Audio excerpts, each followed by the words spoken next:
ಯೇಸು ಕ್ರಿಸ್ತನ ಪರಿಶುದ್ಧವಾದ ನಾಮಕ್ಕೆ ಸ್ತೋತ್ರವಾಗಲಿ. ಈ ದಿನ ಪ್ರತಿ ಬಾರಿ ಏನನ್ನಾದರೂ ಬಿಟ್ಟುಕೊಡುವಾಗ ಏನು ಸಂಭವಿಸುತ್ತದೆ ಎಂಬುದನ್ನು ಧ್ಯಾನಿಸೋಣ. ಮಾರ್ಕನು ಬರೆದ ಸುವಾರ್ತೆ 10ನೇ ಅಧ್ಯಾಯ 29ರಿಂದ 30ನೇ ವಾಕ್ಯ.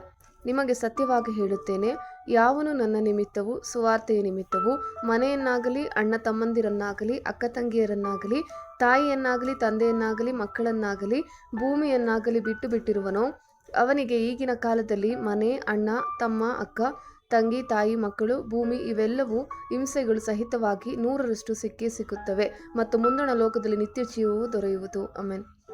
ಹದಿಹರೆಯದಲ್ಲಿ ತನ್ನ ರಾಷ್ಟ್ರಕ್ಕಾಗಿ ಆಡಿದ ಯುವ ಕ್ರಿಕೆಟಿಗ ತನ್ನ ಯಶಸ್ಸಿನ ರಹಸ್ಯಕ್ಕೆ ಏನೆಂದು ಉತ್ತರಿಸಿದಾಗ ಆತನ 7ನೇ ವಯಸ್ಸಿನಿಂದ ನಾನು ಕಷ್ಟಪಟ್ಟು ಕೆಲಸ ಮಾಡಿದೆ ಮತ್ತು ನನ್ನ ಆಟದ ಮೇಲೆ ಕೇಂದ್ರೀಕರಿಸಲು ಅನೇಕ ವಿಷಯಗಳನ್ನು ತ್ಯಜಿಸಿದೆ ಎಂದು ಹೇಳಿದನು.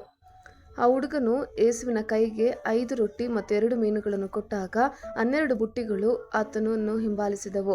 ಯೋಸೇಫ ತನ್ನ ಶಾರೀರಿಕ ಬಯಕೆಯನ್ನು ಕಟ್ಟುನಿಟ್ಟಾಗಿ ನಿರಾಕರಿಸಿ ಆ ಸ್ಥಳದಿಂದ ಓಡಿ ಹೋದಾಗ ಅವನ ನಡಿಗೆ ಸೆರೆಮನೆಯಿಂದ ಅರಮನೆಯತ್ತ ಸಾಗಿತು.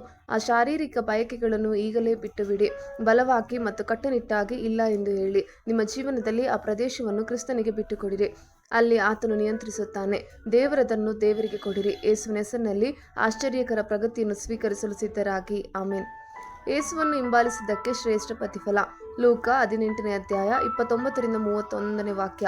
ಆತನು ಅವರಿಗೆ, ನಿಮಗೆ ಸತ್ಯವಾಗಿ ಹೇಳುತ್ತೇನೆ, ಯಾವನು ದೇವರ ರಾಜ್ಯದ ನಿಮಿತ್ತ ಮನೆಯನ್ನಾಗಲಿ ಹೆಂಡತಿಯನ್ನಾಗಲಿ ಅಣ್ಣ ತಮ್ಮಂದಿರನ್ನಾಗಲಿ ತಂದೆ ತಾಯಿಗಳನ್ನಾಗಲಿ ಮಕ್ಕಳನ್ನಾಗಲಿ ಬಿಟ್ಟಿರುವನೋ ಅವನಿಗೆ ಈಗಿನ ಕಾಲದಲ್ಲಿ ಅನೇಕ ಪಾಲು ಹೆಚ್ಚಾದವುಗಳು ಸಿಕ್ಕುತ್ತವೆ ಮತ್ತು ಮುಂದಣ ಲೋಕದಲ್ಲಿ ನಿತ್ಯ ಜೀವವು ದೊರೆಯುವುದು ಎಂದು ಹೇಳಿದನು.